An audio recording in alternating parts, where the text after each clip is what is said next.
Assalamualaikum warahmatullahi wabarakatuh. Naltaqi bikum maratan ukhra fi qanat Muhibbil Lughah. Wal yawm sanwasil dirasatana an Arabiyatil Quran wa hadza darsun rabi. Teman-teman sekalian, kembali bertemu di channel Muhibbul Lughah, dan pada hari ini kita akan melanjutkan bahasan, dan ini merupakan pelajaran keempat ya.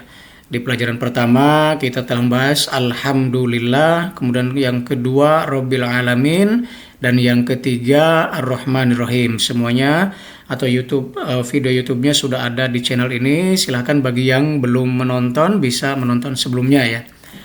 Taib, kita akan melanjutkan bahasan tentang kalimat atau sibul jumlah atau jumlah Maliki Yaumiddin. Ma i'rabu hadhil jumlah.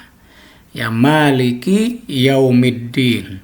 Nah, Maliki ini adalah mudhofun ya. Jadi kalau ada dua kata dalam bahasa Arab biasanya itu namanya jumlah idhofah. Di kata awal itu merupakan mudhof dan yang kedua mudhofun ilaih.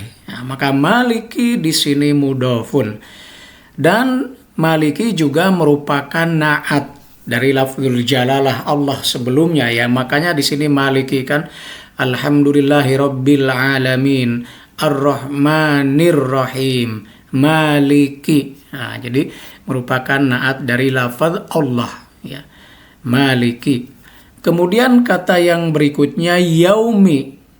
Nah, kenapa dia menjadi majrur yaumi? Ya, karena yaumi adalah mudhofun ilaih dari kata maliki. Nah, dalam grammar bahasa Arab, mudhofun ilaih itu majrur ya. Majrur itu harokatnya kasrah. Atau kalau bentuknya jama mudzakkar salim atau mudzakkar salim ya, itu pakai ya dan nun ya. Jadi maliki yaumi. Ya, yaumi adalah mudhofun ilaih, tapi yaum juga merupakan mudhof ya. Jadi yaum sendiri merupakan mudhof ya untuk kata setelahnya. Maka dia punya double kedudukan ya. Mudhofun ilaih juga sebagai mudhof untuk kata ad-din. Maka ad-din adalah mudhofun ilaih dari yaumi. Yaumi. Nah, di sini jelas yaumiddini majrur, tapi teman-teman jangan salah ini ya, ada ya di sini, ini bukan ya seperti di jama mudzakkar salim ya di al-muslimin itu al-mu'minin, bukan. Ini memang asli ad-din ya, ad-din din agama. Jadi yaumiddini, makanya di sini majrur yaumiddini. Kalau ya-nya yang di kata mudzakkar salim al-muslimina, bukan muslimina gitu. Bukan muslimini gitu, al-muslimina dan seterusnya ya. Nah, ini adalah jumlah yang terdapat di dalam surah Al-Fatihah. Jadi ada mudhof, mudhofun ilaih dan na'at.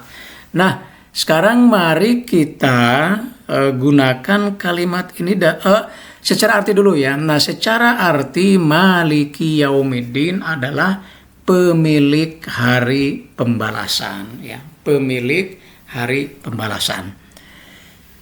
Nah, teman-teman sekalian, dari ayat Maliki Yaumiddin ini di dalam surah Al-Fatihah, mari kita jadikan ini sebagai ungkapan bahasa Arab sehari-hari gitu ya.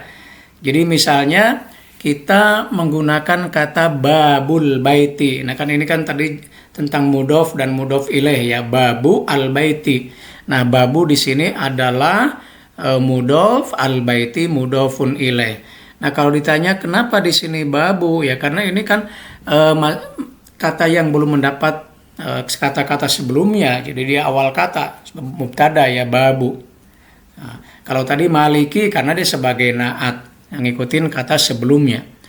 Nah, sekarang misalnya kita beri contoh dalam kalimat ya. Babu, meskipun belum lengkap, nanti yang lengkapnya ada ya. Babu baiti Ibrahim. Ya, ini babu baiti Ibrahim. Nah, jadi pintu rumah Ibrahim. Nah, kalau ditanya kenapa Ibrahim bukan Ibrahimi, kan mudhofun ilaih. Nah, ini ismu alam ya.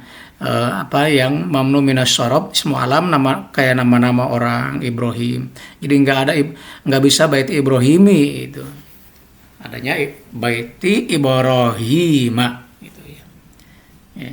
Kemudian contoh yang kedua, babu baiti roisil jumhuriyati.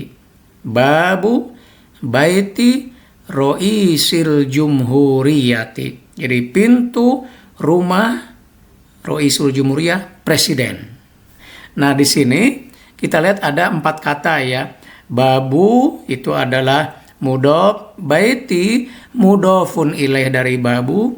Nah, baiti bisa menjadi mudhof dari kata rois. Jadi statusnya ada 2, mudhofun ilaih untuk babu, mudhofun untuk rois. Nah, rois juga sama. Rois adalah mudhofun ilaih untuk baiti, tapi dia juga mudhof untuk al-jumhuriyah. Nah, al-jumhuriyah adalah mudhofun ilaih. Makanya di sini majrur bil kasroh ya. Roisil jumhuriyati gitu. Nah, jadi ini yang punya 2 status ini bait dengan rois ya. Mudhofun ilaih dengan mudhof gitu ya. Nah, sekarang kalau misalnya kita buat contoh dalam kalimat yang sempurna ya. Tadi kan babu baiti Ibrahima. Nah, misalnya kita jadikan ini jumlah ismiyah yang mubtada khobar. Babu baiti Ibrahima jamilun. Ya. Babu baiti Ibrahima jamilun. Jadi pintu rumah Ibrahim itu bagus gitu ya. Nah, di sini babu sebagai mubtada, jamilun sebagai khobar mubtada, gitu ya. Babu bait Ibrahima jamilun. Kemudian contoh yang kedua yang tadi ini babu baiti roisil jumhuriyah. Kita berikan contoh dalam jumlah fi'liyah ya, jumlah fi'liyah yang terdiri fi'il dan fa'il. Ya, di sini ada fi'il yahrusu. Nah, yahrusu al-bawwabu baba baiti roisil jumhuriyati ya. Yahrusul bawwabu baba baiti roisil jumhuriyah. Nah, kata bab di sini ya, babu baiti, babu menjadi mansub ya bil fathah ya. Baba kenapa? Karena baba di sini sebagai maf'ulun bih dari al-bawwab. Jadi yahrusul bawwabu baba. Jadi penjaga itu ya yahrusu menjaga pintu baba. Jadi dia menjadi objek ya maf'ulun bi dari al-bawwab. Yahrusul bawwabu baba baiti roisil jumhuriyah. Ya, jadi itu 2 contoh yang saya berikan di dalam kalimat sehari-hari dalam bahasa Arab ya. Jadi teman-teman sekalian bisa mempraktekannya, menggunakannya dalam kalimat-kalimat yang lain. Demikian teman-teman, hadza ilal liqa fil yaumil qadim insyaallah. Assalamualaikum